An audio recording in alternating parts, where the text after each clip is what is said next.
கனமழையால் சென்னை பல்லாவரம் ஜிஎஸ்டி சாலையில் கடும் போக்குவரத்து பாதிப்பானது ஏற்பட்டிருக்கிறது. அந்த காட்சிகளை பார்த்து வருகிறோம். தாம்பரம் சுற்றுவட்டார பகுதிகளில் கனமழை காரணமாக சாலைகளில் மழைநீர் தேங்கி நிற்பதால் போக்குவரத்து கடுமையாக பாதிக்கப்பட்டுள்ளது. அதிக வாகனங்கள் செல்வதால் குரோம்பேட்டை பல்லாவரம் ஜிஎஸ்டி சாலையில் கடும் போக்குவரத்து பாதிப்பானது ஏற்பட்டிருக்கிறது. இதுகுறித்த அண்மை செய்தியை பார்த்து வருகிறோம். கூடுதல் விவரங்களை செய்தியாளர் சக்திவேல் வழங்கிட கேட்கலாம். சக்திவேல், வணக்கம். சென்னை பல்லாவரம் ஜிஎஸ்டி சாலையில் கடும் போக்குவரத்து பாதிப்பானது ஏற்பட்டிருக்கிறது. இது குறித்தான முழு விவரங்கள்.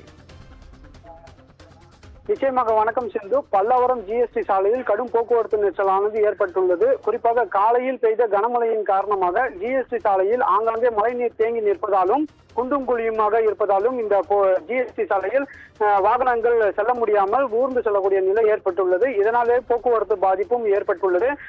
குறிப்பாக சென்னை புறநகர் பகுதியான தாம்பரம் மற்றும் அதன் சுற்றுவட்டார பகுதிகளில் அதிகாலை முதலே கனமழையானது பெய்து வருகிறது.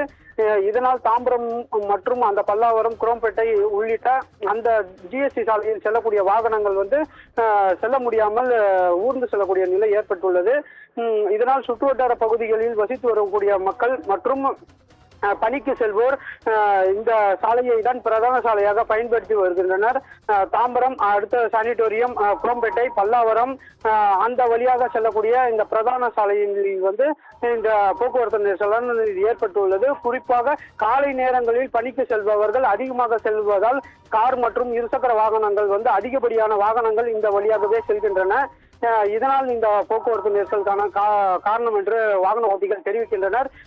அந்த பகுதியில் போக்குவரத்து காவலர்களும் இல்லாததால் இந்த போக்குவரத்து நெரிசல் சரி செய்ய முடியாமல் வாகன ஓட்டிகளும் திணறி வருகின்றனர். பள்ளி கல்லூரிக்கு செல்லும் மாணவர்களும் பணிக்கு செல்பவர்களும் உரிய நேரத்திற்கு செல்ல முடியாமல் சிரமப்பட்டு வருவதை நம்மால் பார்க்க முடிகிறது. சிந்து, நன்றி சக்திவேல். விவரங்களை வழங்கியமைக்கு நன்றி.